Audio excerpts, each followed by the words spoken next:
शहजाद। देखिए पहले तो मैं अपने भ्राताश्री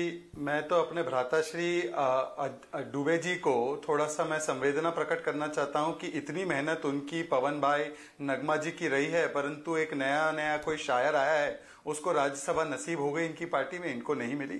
तो उम्मीद है कि कभी तो इनकी तपस्या पूरी काम आएगी और मेरी बहुत बहुत शुभकामनाएं हैं इनको, मेरे बड़े भाई हैं। दूसरी बात, महंगाई की इन्होंने बात की, तो देखिए मैं भी आंकड़ों के साथ ही बात करता हूं। अब मैं आपको कुछ आंकड़े बताना चाहता हूं। आज की तारीख में जो ये बार बार महंगाई की बात करते हैं, इनके समय पर औसतम महंगाई दर 9% का था और कई बार 9 बार 10% के ऊपर गया। आज वैश्विक कारण होने के बावजूद भी 7.5-8% के ऊपर महंगाई दर नहीं गई है, परंतु चावल के दाम 2004 से 14 के बीच 150% बढ़े, वीट के दाम 176% बढ़े, आटा के दाम 170% बढ़े, ग्राम दाल 100% बढ़े, तूर दाल 146% बढ़े, उड़द दाल 333% बढ़े, मूंग दाल 170% बढ़े, चीनी 480% बढ़ा। ये उनके समय पर आज जो 50% से भी ऊपर नहीं बढ़ा है। दूसरी बात, मैं इनसे पूछा था, तो महंगाई की बात करते हैं, आज 2 बार एक्साइज ड्यूटी काटी गई है पेट्रोल पर। जरा मुझे बता दे अभय दुबे जी, जहां पर पेट्रोल के दाम तो नहीं काटे थी, वैट नहीं काटा है महाराष्ट्र में, परंतु वहां पर विदेशी दारू पर टैक्स जरूर काटा है। और इसीलिए चाहे महाराष्ट्र हो, चाहे राजस्थान हो, चाहे विपक्ष के और राज्य हो, वहां पर 30 से 35 रुपया प्रति लीटर पेट्रोल पर लूटा जाता है, जबकि उत्तर प्रदेश और उत्तराखंड में केवल 14 या 15 रुपए लिए जाते हैं। इसीलिए अगर उत्तर प्रदेश में फ्यूल भरवाएंगे अभय जी तो उनको 96 रुपए देने पड़ेंगे, वहीं महाराष्ट्र में भरवाने जाएंगे तो 108-111 रुपए देने पड़ेंगे। अब आते हैं बात बेरोजगारी पर। पिछले 1 वर्ष से 20% से ऊपर औसतन बेरोजगारी दर है राजस्थान में, जो कि राष्ट्रीय जो दर है उससे 3 गुना ज्यादा है। अगर हम बेरोजगारी पर कुछ नहीं कर पा रहे, राजस्थान में नया मॉडल ये कायम कर देते। उत्तर प्रदेश में 2012 में जो बेरोजगारी थी वो 18% थी, उसको कम करके आज 2.5 से 3% लाने का काम उत्तर प्रदेश में, उत्तराखंड में किया गया है। आप उठाकर सीएमआई डेटा देख लीजिए। परंतु मैं आज आपको बताना चाहता हूं इस सरकार ने क्या क्या किया है। देखिए 8 वर्ष की अगर बात करें, मैंने भी कुछ चंद लाइनें लिखी है। हुए 8 साल काम बहुत बेमिसाल, 13 करोड़ टॉयलेट, 80 करोड़ को मुफ्त राशन और बिछा गांवों तक इंटरनेट का जाल। किसानों को 1,80,000 करोड़ की किसान सम्मान निधि, इन्होंने 60,000 करोड़ दिए थे, हमने 1,80,000 करोड़ दे दिए आज तक। गरीब को मुफ्त इलाज की देखभाल आयुष्मान भारत के जरिए। सबसे तेज बढ़ने वाली इकोनॉमी है, ये केवल 1-2 आंकड़े नहीं, आईएमएफ भी मानती है कि सबसे बड़ी तेज बढ़ने वाली इकोनॉमी भारत की इकोनॉमी है। हाईवे बन रहे हैं दुगनी रफ्तार से। ये 12 किलोमीटर बनाते थे, आज 29 किलोमीटर बनता है। ये 4,000-5,000 किलोमीटर प्रतिवर्ष बनाते थे, आज 13,000 किलोमीटर बन रहा है। यूपीआई, डीबीटी, जनधन के माध्यम से खत्म हुआ भ्रष्टाचार। ये भ्रष्टाचार के कितने नए रिकॉर्ड बनाए थे आपको याद है। सुलझे बहुत से बड़े सवाल, राम मंदिर बन रहा है 370, और उसके अलावा सर्जिकल स्ट्राइक। इसीलिए आज तुष्टीकरण का हुआ है बुरा हाल, परिवारवादियों का हुआ है बुरा हाल। मैं केवल एक ही चीज पूछना चाहता हूं, बाकी सब छोड़ दीजिए। राष्ट्रीय सुरक्षा पर 26/11 हुआ था, मनमोहन सिंह को परमिशन नहीं थी पाकिस्तान पर कोई आक्रमण करे या कोई हमला करे या कोई कार्रवाई करे, सर्जिकल स्ट्राइक की तरह कुछ करे। हालांकि फली मेजर ने उनसे कहा था करने के लिए, परंतु आज अगर कोई आतंकवादी आंख उठाकर देखता है तो उसको किस प्रकार से सर्जिकल स्ट्राइक हो या बालाकोट एयर स्ट्राइक हो, उसका जवाब एक मॉडल नया तैयार किया गया है। परंतु ये वो लोग हैं जो पुलवामा का दोष भारत पर डालते हैं। ये वो लोग हैं जो बार बार पाकिस्तान और चीन की वाहवाही करते हैं। और अर्थव्यवस्था पर भी मैं आपको 10 आंकड़े गिना। एक मिनट, आंकड़े आगे बढ़ेंगे। अनुराग, अब आंकड़े अभी भाई भी गिरवा रहे हैं, आंकड़े शहजाद ने, आप भी कुछ फिगर्स लेकर आए हैं क्या? देखिए सवाल ये है कि अगर आप चले जाओगे, फिगर ही बता रहा हूं, क्योंकि सबने बहुत लंबी छोड़ दी है, लपेट ही नहीं पा रही होगी जनता।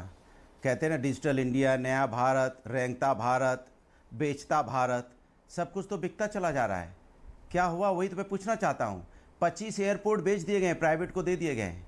9 पोर्ट प्राइवेटाइज कर दिया गया है। LIC को भी क्या हाल कर दिया, प्राइवेटाइज को दिया जा रहा है। 500 प्रॉपर्टी है रेलवे की जिसको प्राइवेट लोगों को दे दिया गया है।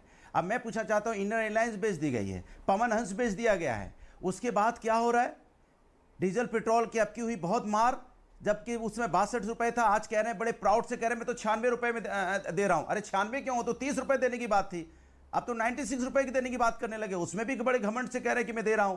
किसान की बात कर रहे थे, किसान की पर डे उसमें अगर 2014 के पहले 32 रुपए होती थी, आज 27 रुपए होगी, जो आप हल्ला मचा रहे थे। हाईवे की बात कर रहे हैं, 25,000 किलोमीटर हाईवे आपने प्राइवेटाइज को दे दिया। आप कह रहे थे कि हम हाईवे बना रहे हैं, प्राइवेट को 25,000 किलोमीटर हाईवे को आपने प्राइवेटाइज कर दिया गया है। ये आपकी उपलब्धि है। और आप बहुत तेज कह रहे थे, मैं तो बार बार पूछता हूं आपसे, आतंकवादियों को कंधार छोड़ने कौन गया आतंकवादी को? चार्टर्ड से लेके गए थे। पीडीपी के साथ सरकार किसने बनाई थी कश्मीर में, कितने आतंकवादी उसमें छोड़े गए थे? जवाब इसका नहीं होता है। सवाल यह नहीं है 55,000 करोड़ लोन लिया गया था 70 साल में, 8 साल में अभी 1,35,000 करोड़ लोन है देश के ऊपर में। रोज 4,000 करोड़ रुपए का लोन हमारे ऊपर चढ़ता है। कौन है जिम्मेदार? इसके बारे में चर्चा क्यों नहीं होगी? रुपया पतला होता चला जा रहा है, डॉलर हमारा, उनका डॉलर मजबूत, हमारा रुपया पतला होता चला जा रहा है। आखिर क्यों? गैस का सिलेंडर 1,000 रुपए क्यों हो गया? वो तो भाई 200-300 रुपए में बिकना चाहिए था, जिस तरह से माहौल बनाया गया था। 60 लाख अभी भी पद खाली पड़े हैं। अगर केंद्र और स्टेट की बात कर लेंगे, 60 लाख पद खाली पड़े, क्यों नहीं भर देते आप? रोजगार की बात कर रहे हो, शहर में अगर वहां बेरोजगारी का दर देखोगे तो 9.22% है, और गांव में कितनी है? 7.9% है। कुल मिला के देख दो 7.8% की बेरोजगारी की दर है, और उस पर भी आप प्राउड फील कर रहे हो। भुखमरी की कगार पे हमारा देश 116 में 101 नंबर पे है, और आप यहां पे बांटने की बात करें कि हमने राशन बांटा। राशन आपने बांटा, पहले राशन दिया वोट के समय, अब राशन कार्ड मांग रहे हो कि हमने राशन दिया था, राशन कार्ड दे दो, बदले में उसके पैसे भी दे दो, और अगर ज्यादा ले लिया तो भी दे दो। ये क्या है भाई? और जब भी, और देखिए हम लोगों ने कभी, पूरे हिंदुस्तान की मैं बात कर रहा हूं, मैं हिंदुस्तान के बाहर नहीं गया हूं, इन्होंने हिंदुस्तान के बाहर के 3-4 देशों के नाम ले लिए। जब तक ये पाकिस्तान का नाम नहीं लेंगे, अफगानिस्तान का नाम नहीं लेंगे, तब तक इनकी बात ही पूरी नहीं होगी। और पुलवामा की में जो लोग मारे गए थे, अभी शहीद का दर्जा मिला कि नहीं मिला? बता दीजिए। मिल गया तो अच्छी बात है, बता दीजिए। उनको क्यों याद दिला लिया पाकिस्तान का नाम, देख लीजिए। अगर मैं गलत बोल रहा हूं तो आप बता मुझे, टोक दीजिएगा। पाकिस्तान का नाम नहीं लिया की बात कर रहे थे। इनको प्यार है पाकिस्तान से, बिना इनका पाकिस्तान का नाम। एक छोटा सा अपडेट, लेकिन तारिक फतेह साहब एक कमेंट आपका पहले बहुत जरूरी है, क्योंकि शुरुआत में ब्रेकिंग लेनी पड़ी, इस वजह से आपके पास देरी से आ पा रहा हूं। यह भी कहा जाता है कि एक वर्ग विशेष समावेशी विकास नहीं है, इंक्लूसिव नहीं है। ग्रोथ है, सारी चीजें हैं, लेकिन ह्यूमन राइट्स वायलेशन है। 8 साल में मुसलमानों का बुरा हाल है। भारत में मोदी राज में मुसलमानों का बुरा हाल है। ये एक परसेप्शन, एक इमेज है। ये बड़ा बड़े ऑर्गेनाइज तरीके से पाकिस्तान की आईएसआई या यूनाइटेड स्टेट्स और यूरोप के अंदर खालिस्तानियों के साथ मिलके ये किया जा रहा है।